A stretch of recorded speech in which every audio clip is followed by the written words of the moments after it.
Pues buenas tardes a todas y todos y muchas gracias por habernos invitado y por abordar este que es un tema pues, especialmente importante, pero que no es un tema fácil, no es un tema de los que genera pasiones, salvo algunos, seguramente quienes ahora estamos aquí, pero no es de los fancies, de los cools, de los que es fácil, porque tendemos a no mirar, a intentar ver poco, y si vemos un rato, pero nos acabamos cansando, ¿no? Por lo tanto, es especialmente importante el que estemos abordándolo y con esta fantástica combinación entre algunas experiencias, datos, y yo lo que intentaré que es dar algunas tendencias y qué hace la cooperación internacional en este terreno de la lucha contra la pobreza infantil. Porque es muy importante por el impacto que la pobreza tiene entre los niños y niñas. Es un impacto absolutamente devastador. Les coloca en una situación de un riesgo mayor de tener una vida más corta, de que mueran jóvenes. Y veíamos algunos ejemplos antes. Un riesgo mayor de que sufran violencias de las formas que también estábamos viendo antes, con un desarrollo cognitivo que va a ser más lento y que va a ser seguramente un freno luego a que alcancen algunos niveles educativos que les permitan luego generar ingreso. Va a haber una merma a lo largo de toda su vida que seguramente acabará teniendo, si no se hace algo, si no se interviene, va a acabar teniendo una reproducción hacia sus hijos. Ha habido algunas tendencias a veces de poner un cierto romanticismo en lo que la propia pobreza es, cuando realmente es auténtica miseria, opresión, y hace falta luchar contra ella de una forma drástica. Y claro que un niño pobre también puede ser un niño alegre. Son niños y tienen esperanza y tienen alegría, pero al tiempo también tienen un riesgo mayor de que sufran en su salud mental por depresión, por la situación a la que se están enfrentando. Si nos vamos hacia el mundo, o sea, mirada, voy a intentar dar algunas cifras y algunas tendencias de ámbito global, estamos hablando de 900 millones, son los niños y niñas que experimentan alguna forma de la pobreza lo que llamamos la multidimensional, bien porque no tienen acceso a la salud o a la educación, o al agua, bien porque es una pobreza alimentaria o es una pobreza, digamos, energética. Esta es una forma, cuando se aborda así, no solamente desde el ingreso, que hace que las intervenciones, a las que luego haré referencia, tienen mucho más sentido, porque lo pueden hacer de una forma holística y si se usan datos bien, como nos estaban diciendo, entonces se puede intervenir también de la forma adecuada. Pero yéndonos hacia el extremo, son 333 millones los niños y niñas que viven en situación de pobreza extrema. Y creo que nos podemos imaginar de qué estamos hablando. Ahí sí es esa frontera entre la vida y la muerte, ahí sí son esos riesgos que están llevados a unas situaciones extremas. El 70% de ellos están en África, de hecho el 40% de los niños y de las niñas en África viven en situación de pobreza extrema con menos de 2,15 dólares al día. Esto es estar realmente al día. Son vidas como la de Mori. Y estas son imágenes que hemos visto. Mori es un niño que cuando se le hizo esta foto tenía 2 años, en Guinea-Conakry, con una desnutrición severa y que estaba siendo atendido en algunos de los centros de apoyo a la nutrición que impulsa UNICEF en este país. Y sí, hay formas por el suplemento alimentario para que puedan rehacerse y para que puedan sobrevivir, y a partir de ahí con un programa nutricional algo más completo, con la educación para la nutrición en el ámbito familiar, puedan salir adelante. Y esa es la suerte, que estamos hablando de mucha esperanza, porque hay muchos niños y muchas niñas que salen adelante por la vida y por su esfuerzo y por el de sus padres y madres. Pero hay muchos que no, que a los que la cooperación o que las políticas públicas no pueden llegar. Son vidas estas son imágenes que hemos puesto mucho, ¿no? Y creo que desde las organizaciones tenemos una cierta responsabilidad, pero también genera como una cierta fatiga. No nos olvidemos, es uno a uno, tienen nombre, tienen madre, padre, lloran, ríen, juegan, se despiertan, estudian en cuanto pueden. hay que ponerles rostro, hay que ponerles vida para realmente luego podernos enfrentar con toda la contundencia de qué es lo que debemos hacer. ¿Cómo hemos ido en estas últimas décadas? Pues yo creo que la buena noticia es que se ha reducido especialmente este indicador de pobreza infantil extrema hasta el año 2008, hasta la crisis financiera, y luego desde 2013 de nuevo, y hasta 50 millones menos de niños y niñas están en esta situación ahora de los que estaban en el 2013. O sea que sí se puede, y sí se puede con las políticas adecuadas, con aquellas que la cooperación internacional hace, con aquellos programas y con aquellos que cataliza o que digamos, impulsa hacia las políticas públicas o hacia la actuación desde el sector privado. Sí se puede, y esto es muy importante, porque si no caemos en la desesperación, en el que no hay salida. No es un mal divino, no es algo, es perfectamente posible, está a nuestro alcance, y hemos demostrado como humanidad que se puede enfrentar. Pero llevamos unos años peores. Desde 2020, desde la pandemia, la combinación de la propia pandemia con su impacto económico, más el impacto del cambio climático, que ya sí se siente, que ya mata a niños en muchos lugares, más los conflictos, algunos crónicos, olvidados, y otros recurrentes, y otros que ya están saliendo con una virulencia nueva, más la hiperinflación, especialmente en los productos alimentarios. Todo esto en su combinación hace que los últimos años hayamos estado totalmente estancados, y que se parara, y que este número prácticamente sea el mismo que era en el 2020. ¿Hay algún cambio en la tendencia? No parece, por más que el precio de los alimentos haya estabilizado, no crezca a la misma velocidad a la que estaba haciéndolo en el 2022, no estamos avanzando, y creo que no hay más que ver los informativos para ser conscientes de que estamos en un momento especialmente difícil, que quien lo siente de una forma especial es la infancia. Esta es la realidad. ¿Qué hace la cooperación internacional en este contexto? La cooperación internacional no es solamente la no gubernamental, es la intergubernamental, es entre los estados, es la solidaridad, es esa política de redistribución entre países, es el 0,7 famoso, es desde el gobierno vasco, es desde el gobierno español, desde las ONGs, estamos algunas aquí, desde las agencias Naciones Unidas, esa corriente de solidaridad para no de quien tiene a quien no, sino para juntar fuerzas y para colaborar juntos en estos retos, entre ellos el de la pobreza infantil. Pues hacemos todo lo que podemos. Y lo que hacemos son muchas intervenciones, pero antes de eso lo que tenemos son unos principios muy firmes.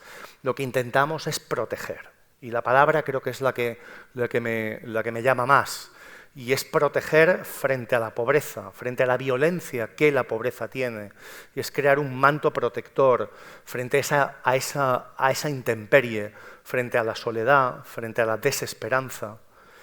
Habla mucho sobre números, estrategias, pero tiene unos valores y unos principios muy hondos. Y además de hacer programas, lo que defiende son el acervo de ese derecho internacional, esos convenios, esas convenciones que nos dimos fundamentalmente a partir de la Segunda Guerra Mundial, y que nos hacen ser humanos o más humanos, entre ellos la Convención sobre los Derechos del Niño, que es la que mandata a los estados y que es una responsabilidad que cada estado tiene para hacerlos cumplir, pero que también UNICEF tenemos una responsabilidad de defenderla en todo lo que hacemos. Esto es como el marco, que es de principios, valores, convenios. Y luego hay miles de muchas intervenciones, hay muchísimos proyectos puntuales, pero hay programas cada vez más con un largo alcance, con una ambición en el tiempo y en el espacio y en la voluntad para que haya cambio mucho más significativa. Y así pueden ser en el ámbito educativo, en el sanitario, en el alimentario, como antes estábamos viéndolo, aprendiendo desde ellos, trabajando con las comunidades y con las familias. Especialmente en el ámbito pobreza son muy relevantes los de generación ingreso, He tenido la suerte de conocer muchas comunidades y muchas familias y ver a muchas madres cómo sacan adelante a sus familias gracias a ese apoyo a la generación de ingreso, al empleo, al emprendimiento. Y desde hace unos años, y aquí enlazo con lo que nos decían antes, hemos puesto en marcha las transferencias de efectivo, que quiere decir que a las familias les damos, a las familias muy bien seleccionadas, se les da una cantidad al mes durante un cierto tiempo para que puedan salir adelante.